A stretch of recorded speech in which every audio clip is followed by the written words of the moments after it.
हमारा एवरीडे, ठीक है, बहुत हर एक दिन दोस्तों बहुत सारे लगभग 6 ट्रिलियन डॉलर का ट्रांजैक्शन होता है दोस्तों, फॉरेन करेंसी का ट्रेड किया जाता है फॉरेक्स मार्केट में। तो इसको पर्सपेक्टिव में यदि रखें तो जो जितने भी गुड्स एंड सर्विस प्रोड्यूस किए जाते हैं यूनाइटेड स्टेट में 2021 में, वो लगभग 22 ट्रिलियन डॉलर था। तो फॉरेक्स मार्केट बहुत बहुत लार्ज मार्केट है। फिर बताया जा रहा है दोस्तों कि फॉरेक्स मार्केट जो है किसी स्पेसिफिक कंट्री या रिलीजन से ही सीमित नहीं है दोस्तों, ये किसी स्पेसिफिक कंट्री से ही सीमित नहीं है, राइट। इसका इंपॉर्टेंस समझाया जा रहा है कि जो ट्रेडर्स हैं ओवर ऑल द वर्ल्ड्स, ठीक है, वो पार्टिसिपेट करते हैं इस फॉरेक्स मार्केट में, वो पार्टिसिपेट कर सकते हैं इस फॉरेक्स मार्केट में। तो ऐसा नहीं कि किसी पार्टिकुलर कंट्री में ही से ही लिमिटेड है, और करेंसी को बाई कर सकते हैं, सेल कर सकते हैं किसी भी कंट्री से। जैसे कोई जापान का ट्रेडर US डॉलर खरीद सकता है यूनाइटेड स्टेट के ट्रेडर से, ठीक है। फिर बताया जा रहा है दोस्तों कि फॉरेक्स मार्केट का वाइड वैरायटी ऑफ पार्टिसिपेंट्स हैं, जिसके अंदर दोस्तों लार्ज बैंक, हेज फंड, फिर कॉरपोरेशन, इंडिविजुअल ट्रेडर्स। दोस्तों जो मार्केट होता है ना, वो primarily over the counter market है। मतलब कि ट्रेड जो है वो एक सेंट्रलाइज एक्सचेंज पे नहीं होता है, लेकिन वो बायर और सेलर के बीच में डायरेक्टली होता है। इस कारण से फ्लेक्सिबिलिटी ज़्यादा है दोस्तों। फिर बताया जा रहा है कि FX रिटेल के बारे में बताया गया है। इसका मतलब होता है कि वैसा प्रोडक्ट जो कि इंडिविजुअल रिटेल ट्रेडर को अलाउ करता है कि वो फॉरेक्स मार्केट में पार्टिसिपेट कर सकें। पास्ट में क्या होता था कि फॉरेक्स ट्रेडिंग रिस्ट्रिक्टेड था लार्ज इंस्टीट्यूशनल इन्वेस्टर के लिए, ठीक है, और बैंक के लिए। लेकिन अब जो है इंडिविजुअल भी करेंसी को ट्रेड कर सकते हैं अपने घर में बैठे बैठे ऑनलाइन ट्रेडिंग प्लेटफॉर्म से।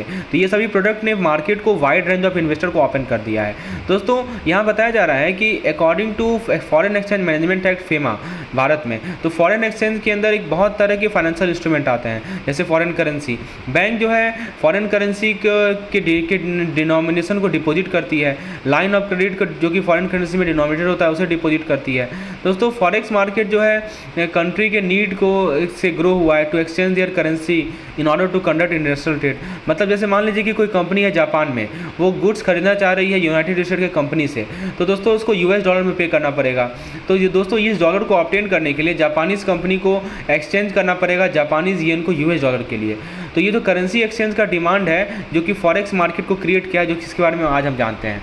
फिर दोस्तों बताया जा रहा है कि मार्केट कवर के बारे में। तो फॉरेन एक्सचेंज मार्केट आपको पता है कि 24 आवर अ डे ऑपरेट होता है, 5 डे अ वीक ऑपरेट होता है, इसमें दोस्तों सारा कंट्रीज़ कवर है, ठीक है। तो चूँकि मार्केट ग्लोबल है तो ये दोस्तों डिफरेंट टाइम जोन में ऑपरेट होता है, जिससे ट्रेडर जो है पार्टिसिपेट कर सकते हैं किसी भी समय में, दिन रात कभी भी ऑपरेट कर सकते हैं। मतलब मार्केट हमेशा ओपन रहता है वीकेंड को छोड़कर। वीकेंड को आप छोड़ दीजिए तो मार्केट जो है फॉरेक्स मार्केट हमेशा ओपन रहता है, ठीक है। ये इसका आपको समझाया जा रहा है कि फॉरेक्स मार्केट का क्या क्या एडवांटेजेस हैं। फिर दोस्तों बताया जा रहा है कि जो फॉरेक्स मार्केट है उसमें ट्रेडर जो है करेंसी को खरीदते हैं और बेचते हैं, ठीक है। करेंसी को क्या करेंगे, या तो खरीदेंगे या बेचेंगे, दो ही चीज़ कर सकते हैं ना, ठीक है। तो जो मोस्ट कॉमनली ट्रेडेड करेंसी होता है, जैसे कि US डॉलर हो गया, आपका यूरो हो गया, ब्रिटिश पाउंड हो गया, जापानीज़ येन हो गया, ठीक है। उसके अलावा दोस्तों कुछ रीजनल करेंसीज होते हैं जो कि ट्रेड किए जाते हैं। फिर बताया जा रहा है दोस्तों कि फॉरेक्स मार्केट एक इंटर बैंक मार्केट है। मतलब कि जो मेजॉरिटी ट्रेडिंग होता है ना, दो बैंकों के बीच में होता है या फाइनेंशियल इंस्टीट्यूट के बीच में होता है। मार्केट जो है, जो ब्रेटन वुड्स सिस्टम का कोलैप्स हुआ था 1971 में, उसके बाद मार्केट अपना करंट फॉर्म में शेप लिया था दोस्तों। बताया जा रहा है कि जो एक्सचेंज फॉरेक्स मार्केट में जो एक्सचेंज रेट है वो सप्लाई और डिमांड से डिसाइड किया जाता है। जैसे मान लीजिए कि जब डिमांड, करेंसी का डिमांड ज़्यादा होगा, ठीक है, तो प्राइस बढ़ जाएगा, और जब कम डिमांड होगा तो प्राइस घट जाएगा। तो जो भी पार्टीज़ होंगे करेंसी ट्रांजैक्शन में, वो एक्सचेंज रेट पे एग्री करते हैं जहाँ पे ट्रेड करेंगे। जैसे मान लीजिए कि एक ट्रेडर चाहता है कि वो जापानीज़ येन खरीदे US डॉलर को बेच के, तो वो एग्री करेगा एक स्पेसिफिक रेट पे, ठीक है। फिर बताया जा रहा है दोस्तों इवोल्यूशन, फॉरेक्स मार्केट भारत में कैसे इवॉल्व हुआ। तो फॉरेक्स मार्केट ग्लोबली ग्रो किया है क्योंकि दोस्तों इंटरनेशनल ट्रेड बढ़ा है, और करेंसी का जो रेस्ट्रिक्शन था उसको हटाया गया बहुत सारे कंट्रीज़ में। तो जितना ज़्यादा कंट्रीज़ पार्टिसिपेट करते हैं इंटरनेशनल ट्रेड में, तो करेंसी एक्सचेंज की नीड बढ़ती है।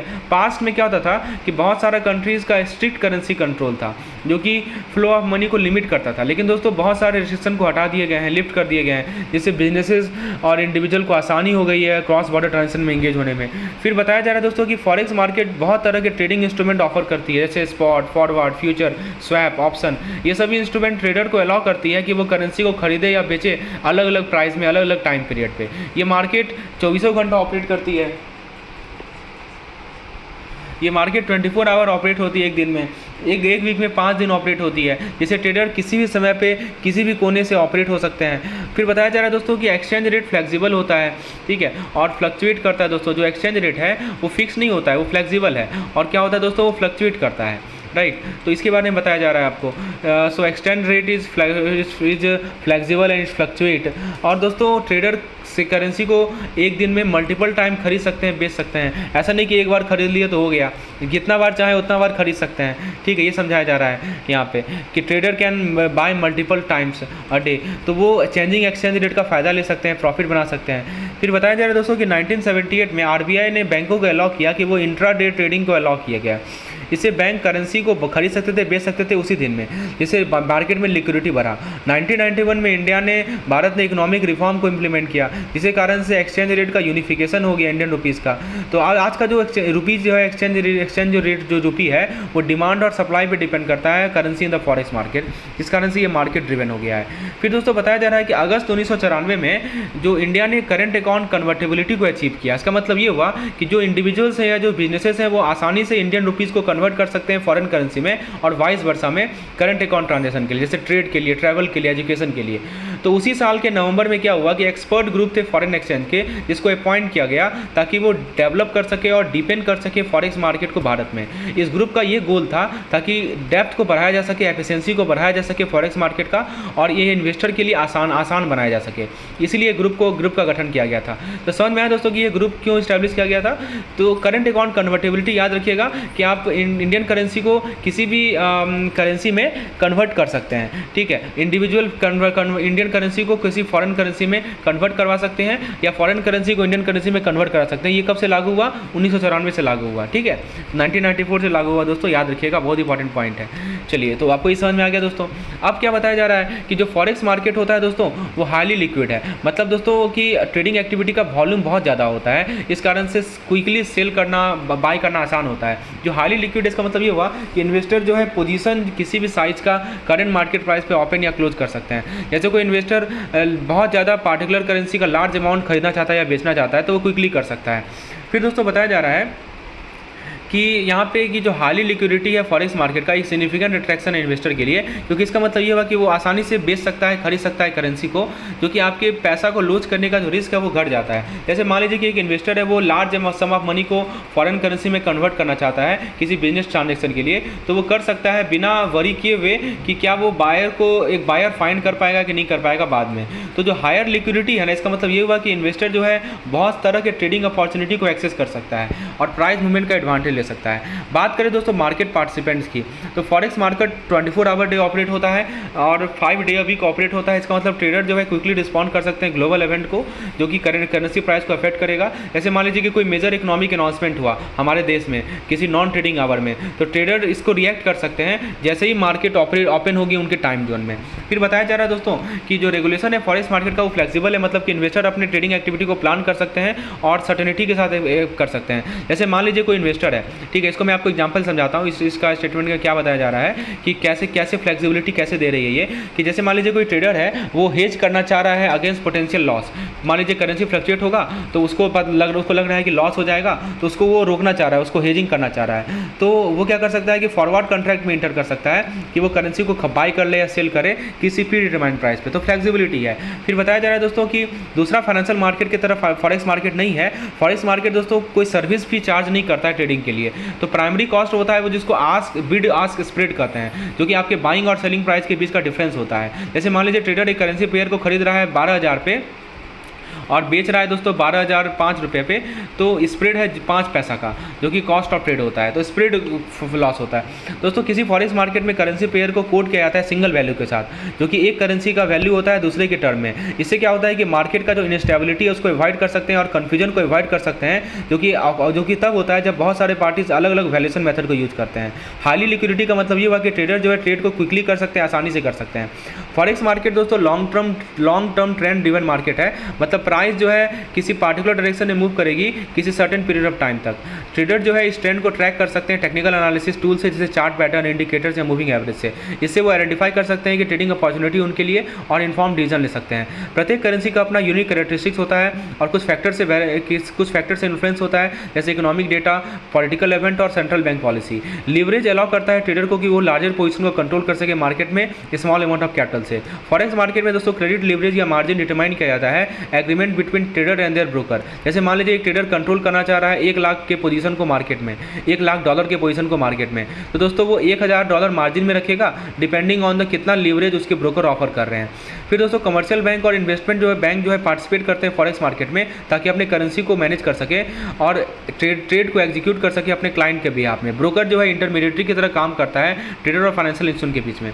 अब बात करते हैं दोस्तों कुछ बैंक्स ऐसे होते हैं दोस्तों वो अपने रिस्पॉन्सिबल होते हैं किसी कंट्री के मॉनेटरी पॉलिसी को मैनेज करने में, जिसके अंदर इशूइंग और मॉनिटरिंग द करेंसी इंक्लूडेड है। जैसे भारत में आरबीआई, ठीक है, आरबीआई का ये रोल होता है ना जो कि हमारे इंडियन करेंसीज को मॉनिटर करती है, राइट। तो ये आरबीआई का रोल आपको पता है। तो यही समझाया जा रहा है दोस्तों कि जैसे मान लीजिए कि कोई सेंट्रल बैंक है, उसको लगता है कि करेंसी बहुत ही स्ट्रांग हो रहा है, ठीक है, तो वो इंटरवीन कर सकता है अपनी करेंसी को बेचकर, मार्केट में करेंसी को बेच देगा। सेंट्रल बैंक को लगा कि करेंसी स्ट्रांग हो रहा है तो मार्केट में करेंसी को बेच देगा, जिस कारण से सप्लाई बढ़ जाएगा, ठीक है, और जो है करेंसी का वैल्यू घट जाएगा। फिर दोस्तों सॉवरेन फंड एक स्टेट ऑन फंड होता है, स्टेट ऑन इन्वेस्टमेंट फंड होता है जो कि इन्वेस्ट करते हैं प्रोसीड को सेल ऑफ द कंट्री।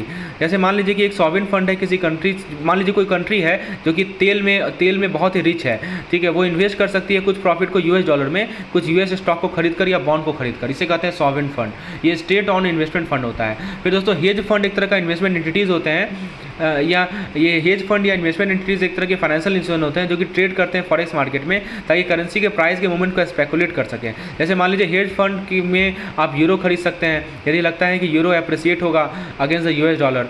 दोस्तों मल्टीनेशनल लार्ज कॉर्पोरेशन और एसएमई जो होते हैं और जो इंस्टीट्यूशनल इन्वेस्टर होते हैं वो ऐसे एंटिटीज़ होते हैं जो कि फॉरेक्स मार्केट में पार्टिसिपेट करते हैं अपने करेंसी रिस्क को मैनेज करने के लिए। जैसे कोई एमएनसीज़ हैं वो मल्टीपल करेंसी में ऑपरेट हो रही है, वो बाई करेगी सेल करेगी डिफरेंट करेंसीज़ को अपने बिजनेस को कंडक्ट कराने के लिए।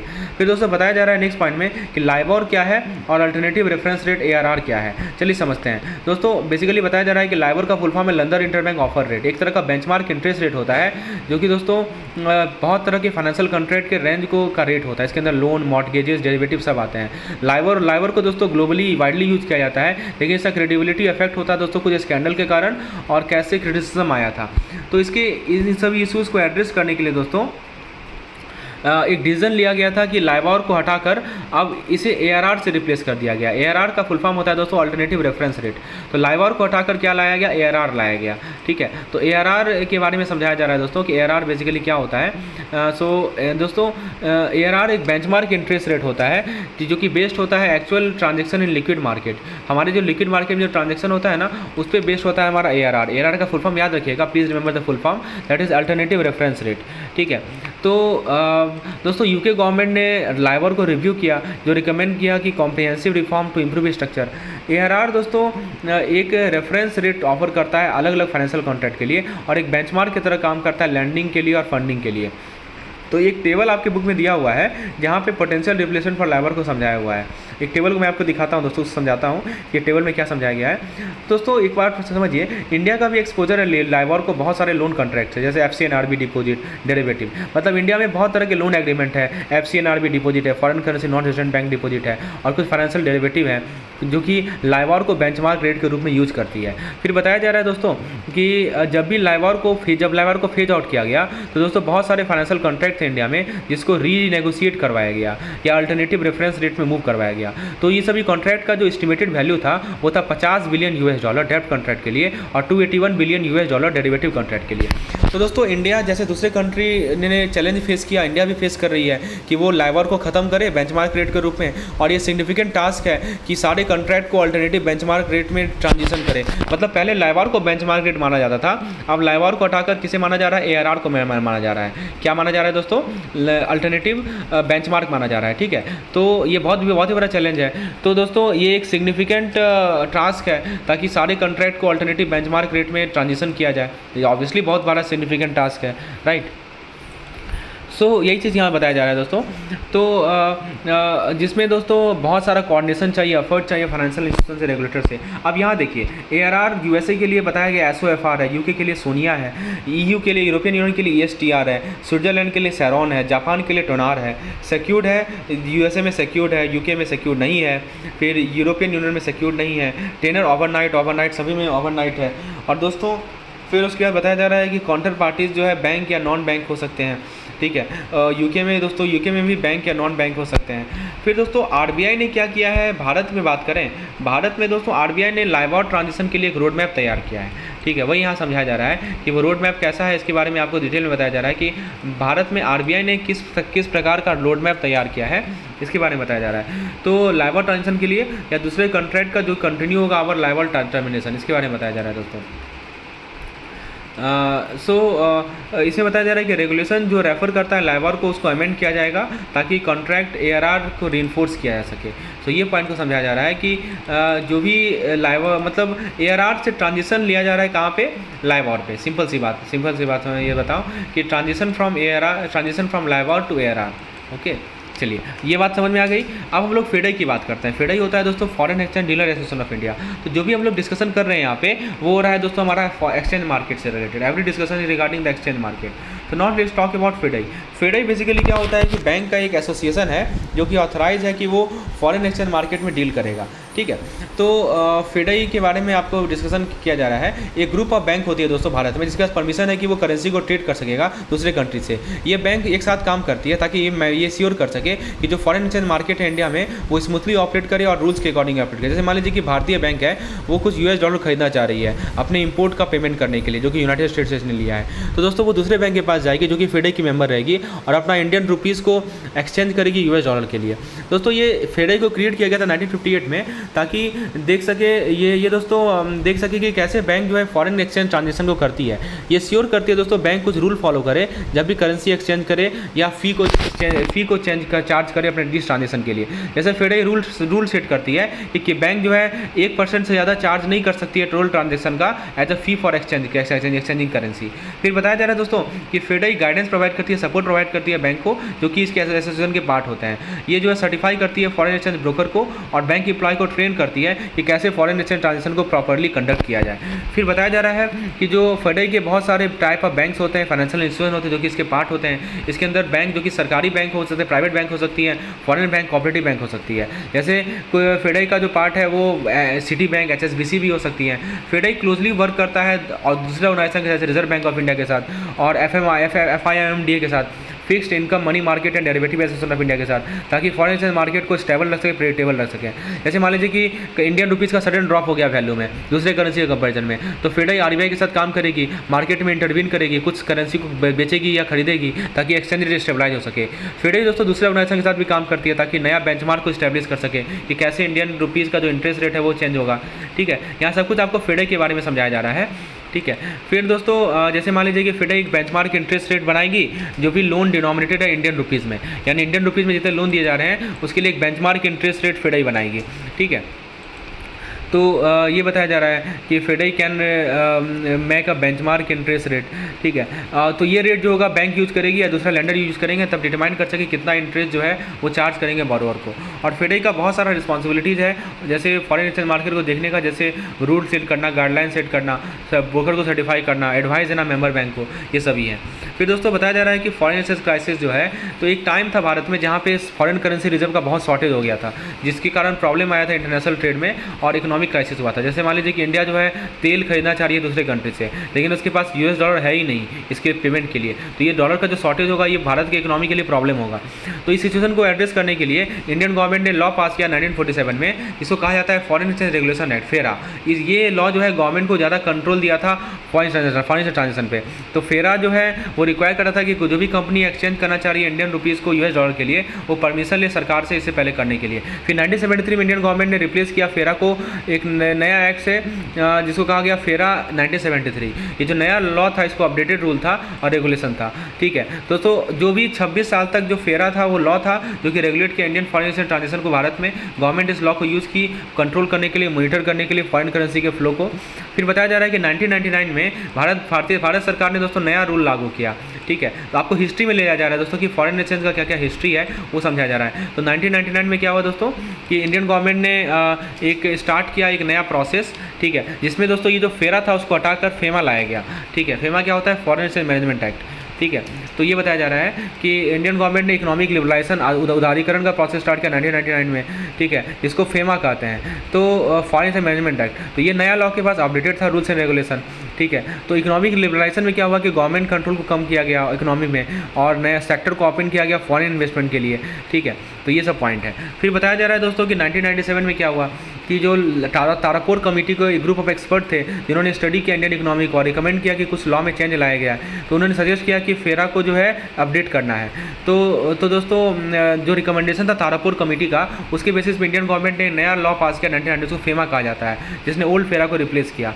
तो दोस्तों ओल्ड लॉ में क्या था कि ओल्ड लॉ फोकस कर रहा था regulating foreign exchange transaction, new law FEMA जो है फोकस करता है मैनेजिंग फॉरेन एक्सचेंज, मतलब गवर्नमेंट जो है ज़्यादा कंसर्न है ये इंश्योर करने में कि जो फॉरेन एक्सचेंज ट्रांजेक्शन है वो एफिशिएंटली कैरी हो, इफेक्टिवली कैरी हो।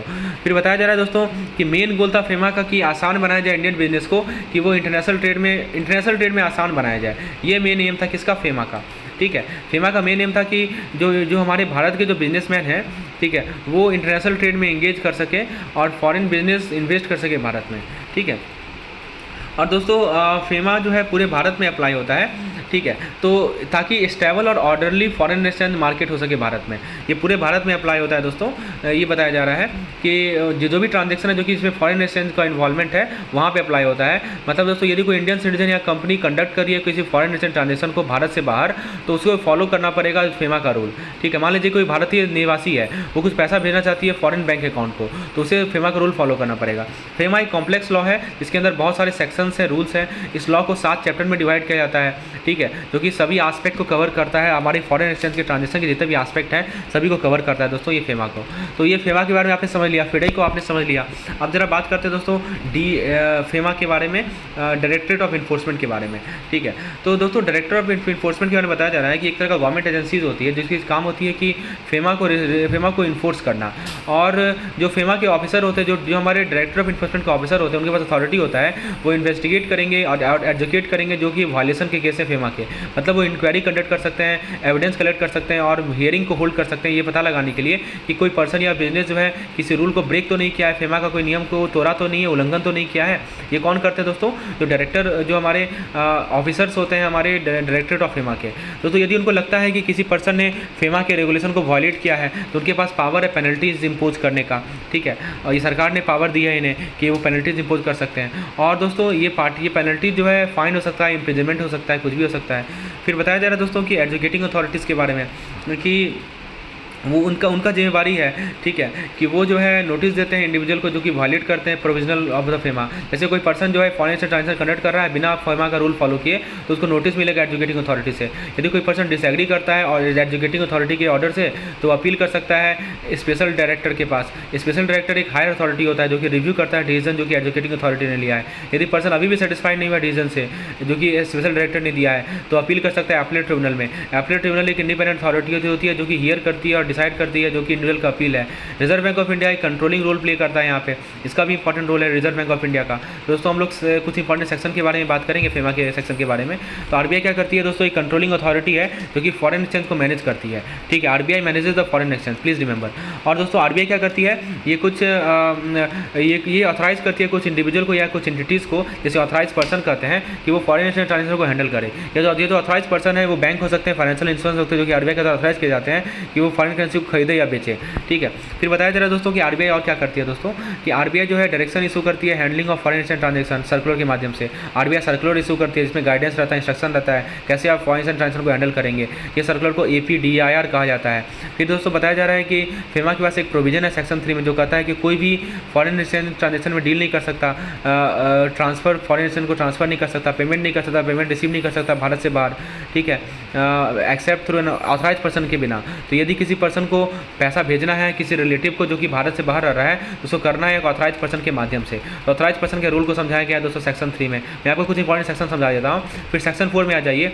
सेक्शन 4 में ये कहता है कि इंडियन रेजिडेंट को नहीं अलाउ किया गया है कि वो एक्वायर करे, होल्ड करे, ऑन करे, ठीक है। क्या क्या नहीं है होल्ड कर सकता है दोस्तों, वो सेक्शन 4 में बताया गया है। सेक्शन 3 में बताया गया है कि ऑथराइज पर्सन का क्या इंपॉर्टेंस है। तो कोई सेक्शन 4 में बताया गया है कि कोई भी इंडियन रेजिडेंट जो है acquire, hold, on, positive transfer foreign exchange को नहीं कर सकता, फॉरेन सिक्योरिटी को नहीं कर सकता, ठीक है, भारत से बाहर, और जो कि एक्ट में लिखा गया उसको छोड़कर। जैसे मान लीजिए कोई भारतीय निवासी है, वो परचेज करना चाह रहा है एक प्रॉपर्टी को यूनाइटेड स्टेट में, तो उसको जो रूल्स रेगुलेशन है FEMA का उसको लीगली फॉलो करना पड़ेगा। फिर बताया जा रहा है दोस्तों कि सेक्शन 6 जो है वो अलाउ करता है कि कैपिटल अकाउंट ट्रांजेक्शन जिसमें फॉरेन एक्सचेंज को ड्रॉ करना, सेल करना किसी ऑथराइज पर्सन को, ठीक है, से कर सकते हैं या उसको कर सकते हैं। कैपिटल अकाउंट ट्रांजेक्शन का मतलब ऐसा ट्रांजेक्शन होता है जिसमें आप सेल, एसेट का सेल होता है, जैसे कि मान लीजिए स्टॉक, बॉन्ड, रियल एस्टेट का सेल होता है। सेक्शन 7 बताता है दोस्तों कि एक्सपोर्टर को डिक्लेरेशन फर्निश करना पड़ेगा रिजर्व बैंक ऑफ इंडिया को या दूसरे अथॉरिटी को रिगार्डिंग कितना एक्सपोर्ट वैल्यू है गुड्स एंड सर्विसेज का। इसका मतलब एक्सपोर्टर डिक्लेयर करेंगे कि इतने कि उनका जो एक्सपोर्ट हो रहा है RBI को डिक्लेयर करेंगे कितना उसका, कितना एक्सपोर्ट का गुड्स, कितना वैल्यू, कितना ये सभी। तो इंपॉर्टेंट सेक्शन को मैं आपको बता रहा हूँ, इसको ध्यान रखिएगा। फिर सेक्शन 8 दोस्तों रिक्वायर करता है कि इंडिविजुअल जिनके पास फॉरेन एक्सचेंज ड्यू है, जिनके पास फॉरेन एक्सचेंज ड्यू है दोस्तों, या एक्रियू किए गए हैं, ठीक है, उनके फेवर में। तो मतलब दोस्तों कि इंडिविजुअल जिन्होंने फॉरेन एक्सचेंज अर्न किया एक्सपोर्ट के माध्यम से, इन्वेस्टमेंट के माध्यम से या दूसरे तरीके से, वो भारत में वापस लाएंगे किसी स्पेसिफिक पीरियड के अंदर, जो कि RBI के गाइडलाइन में स्पेसिफाई है। जैसे कोई मान लीजिए कोई भारतीय निवासी है, वो पैसा अर्न किया फॉरेन कंपनी में काम करके, तो वो उस पैसा को वापस लाएगा भारत में किसी स्पेसिफाइड टाइम के अंदर, और ये गाइडलाइन RBI स्पेसिफाई करती है। फिर बताया जा रहा है दोस्तों सेक्शन 10 और 12 के बारे में, ये ड्यूटीज़ और लायबिलिटीज़ ऑफ ऑथराइज पर्सन से डील करता है। Authorise dealer, money changer, offshore banker unit, सभी का क्या ड्यूटीज़ है, ये सेक्शन 10 और 12 बताता है, ठीक है। मतलब क्या लीगल ऑब्लिगेशन है, रिस्पॉन्सिबिलिटीज ऑथराइज पर्सन का, जो कि डील करते हैं फॉरेन एक्सचेंज में, फॉरेन सिक्योरिटी में। ऑथराइज पर्सन बैंक हो सकते हैं, मनी चेंजर हो सकते हैं, या दूसरे एंटिटीज़ हो सकते हैं जिसको परमिशन दिया गया है कि फॉरेन एक्सचेंज ट्रांजेक्शन को हैंडल करें। सेक्शन 13 और 15 डिस्क्राइब करता है कि यदि आप एक्ट का जो प्रोविजन है उसको वायलेट करेंगे तो क्या कॉन्सिक्वेंस होगा, पेनल्टीज होगा, इन्फोर्समेंट मेजर होगा। सेक्शन 36 और 37 दोस्तों इंपॉर्टेंट सेक्शन के बारे में बताया जा रहा है, ठीक है, कि सेक्शन 36 और 37 के बारे में समझाया जा रहा है कि ये क्या करेगा। तो यहाँ बताया जा रहा है दोस्तों कि सेक्शन 36 और 37 दोस्तों ये डायरेक्टर ऑफ इन्फोर्समेंट DEA के एस्टेब्लिशमेंट के रिगार्डिंग बताया जा रहा है कि DEA का एस्टेब्लिशमेंट होगा। और DEA का काम क्या होगा दोस्तों, ये इन्वेस्टिगेट करेगा एक्ट के वायलेशन ऑफ एक्ट को, इन्वेस्टिगेट करेगा कुछ रूल्स एंड। तो DEA की जिम्मेवारी है कि प्रोविजन एक्ट का जो प्रोविजन है उसको इन्फोर्स करवाए और इन्वेस्टिगेट करे कहाँ वायलेट किया जा रहा है इस लॉ को। अब बात करें दोस्तों FX रिटेल प्लेटफॉर्म की, तो बताया जा रहा है कि रिजर्व बैंक ऑफ इंडिया जो है आसान करना चाहती है लोगों को जो कि एक्सचेंज मनी को एक्सचेंज करना चाहते हैं फॉरेन करेंसी में, ताकि फेयर प्राइस मिल सके। ये ज़रूरी है दोस्तों इंडिविजुअल कस्टमर के लिए जिनके पास नेगोशिएटिंग पावर नहीं होता है, जितना पावर बिजनेसेस और इंस्टीट्यूशन के पास होता है। तो दोस्तों RBI ने प्लान किया कि एक नया डिजिटल प्लेटफॉर्म को इंट्रोड्यूस किया जाएगा जहाँ पे कस्टमर फॉरेन करेंसी को खरीद सकेंगे, बेच सकेंगे। ये जो प्लेटफॉर्म है ये ट्रांसपेरेंसी प्रोवाइड करेगा मार्केट में। इसका मतलब कस्टमर देख सकेंगे कि किस प्राइस पे दूसरे लोग पे कर रहे हैं और दोस्तों इन्फॉर्म डिसीजन ले सकेंगे। ये प्लेटफॉर्म इंकरेज करेगा कंपटीशन के लिए बैंक में। कस्टमर जो है देख पाएंगे, ट्रेडिंग प्लेटफॉर्म को यूज़ कर पाएंगे ताकि ऑर्डर दे सके फॉरेन करेंसी को अपने बैंक से, अपने फाइनेंशियल इंस्टीट्यूशन के माध्यम से। वही है दोस्तों FX ट्रेडिंग प्लेटफॉर्म, उसी के बारे में समझाया जा रहा है। ये पार्टिकुलरली यूजफुल है किसके लिए, इंडिविजुअल के लिए जो कि ट्रेडिंग में पार्टिसिपेट करना चाहते हैं अपने बैंक के माध्यम से या अपने फाइनेंशियल इंस्टीट्यूशन के माध्यम से, ठीक है। तो ये जो प्लेटफॉर्म है ये इंकरेज करेगा ज़्यादा कंपटीशन को और बैंक्स के बीच में और फाइनेंशियल इंस्टीट्यूशन के बीच में, ये जो हमारा FX ट्रेडिंग प्लेटफॉर्म है, ठीक है। तो उसके बाद बताया जा रहा है कि कस्टमर जो है अपने ट्रेडिंग प्लेटफॉर्म को यूज़ कर सकते हैं ऑर्डर प्लेस करने के लिए फॉरेन करेंसी के लिए, फॉरेन करेंसी का ऑर्डर दे सकते हैं डायरेक्टली अपने बैंक से। इससे क्या होगा कि जो एरर का रिस्क है, फ्रॉड का रिस्क है, वो कम हो जाएगा। बैंक और फाइनेंशियल इंस्टीट्यूशन जो है स्मॉल फी भी चार्ज करेंगे अपने एडमिनिस्ट्रेटिव एक्सपेंस को कवर करने के लिए, लेकिन ये जो फी रहेगा वो एग्री किया जाएगा एडवांस में और कस्टमर को डिस्क्लोज किया जाएगा कि कोई सरप्राइज़ भी नहीं है।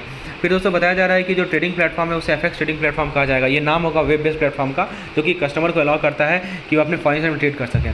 दोस्तों कस्टमर जो है बहुत सारे तरह के फॉरेन एक्सचेंज में ट्रेड कर सकते हैं, फाइनेंशियल इंस्टीट्यूट में ट्रेड कर सकते हैं अलग अलग सेटलमेंट से, जो कि 13 महीना एडवांस में होगा, ठीक है। और US डॉलर में, इंडियन रुपीज़ में, जहाँ चाहें उसमें दोस्तों वो ट्रेड कर सकते हैं। इसका नाम याद रखिएगा, FX ट्रेड प्लेटफॉर्म है। फिर बताया जा रहा है दोस्तों इस प्लेटफॉर्म को यूज़ करने के लिए कस्टमर को रजिस्टर करना पड़ेगा, एक अकाउंट क्रिएट करना पड़ेगा, ठीक है।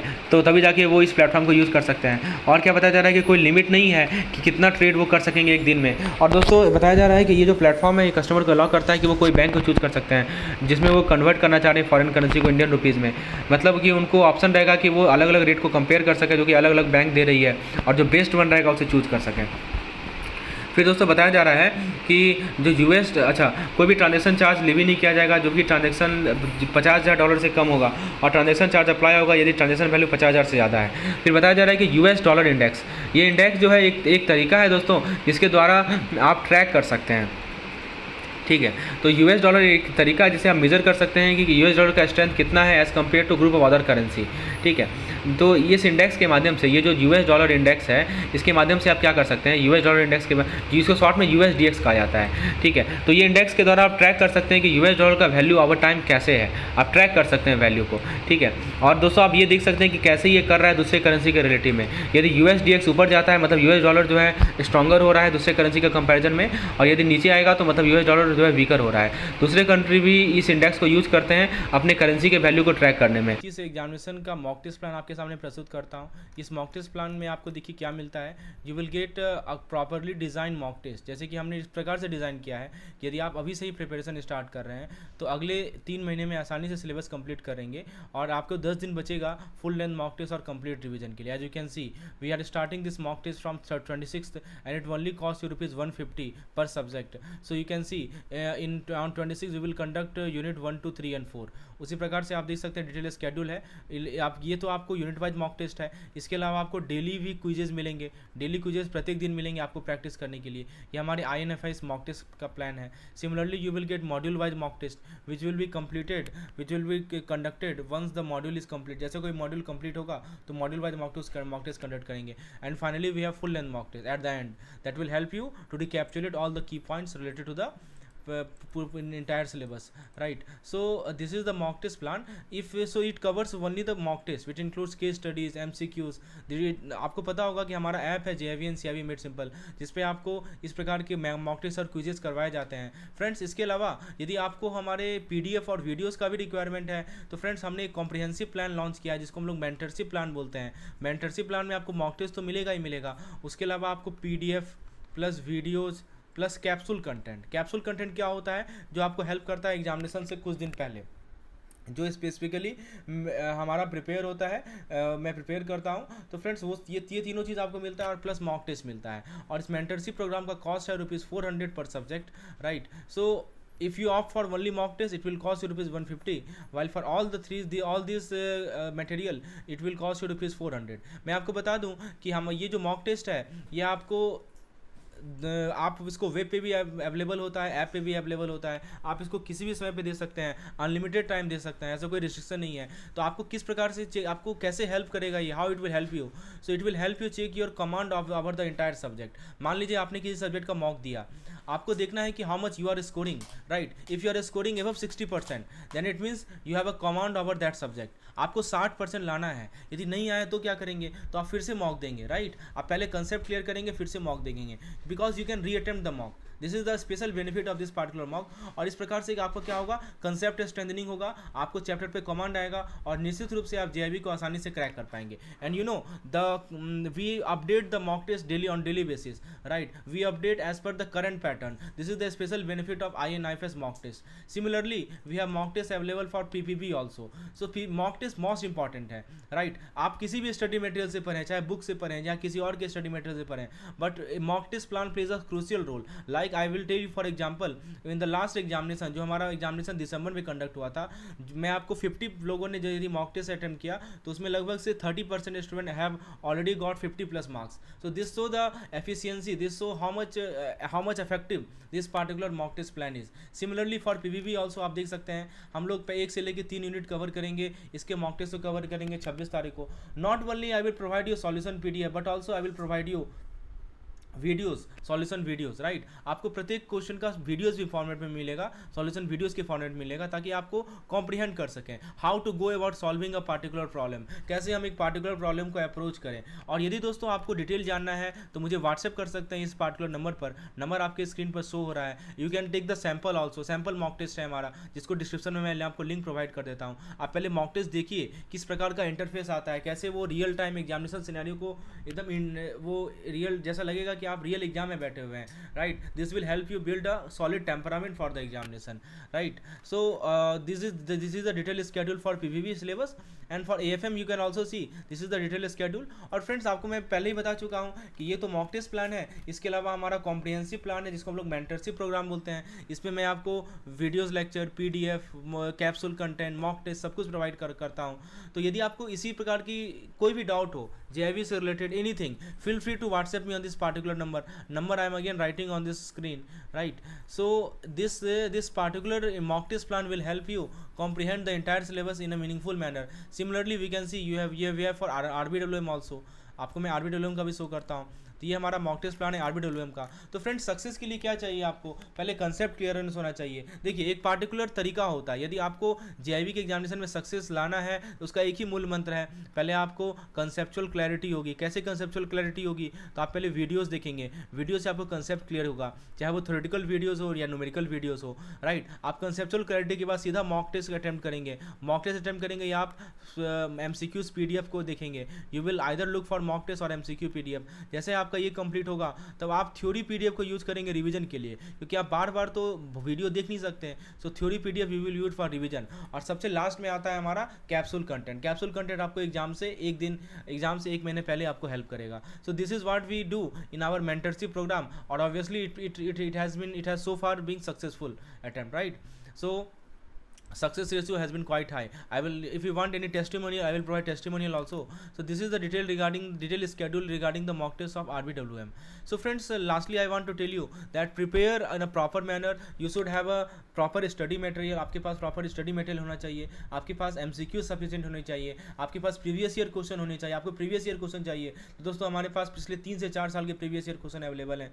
तो आप क्या कीजिए, हमारे JIV NCIV made simple app को इंस्टॉल कर लीजिए। डिस्क्रिप्शन में मैं आपको टेलीग्राम का लिंक भी देता हूँ JIV मेड सिंपल का, जिसमें डेली आपको फ्री क्विजेस कंडक्ट किए जाते हैं।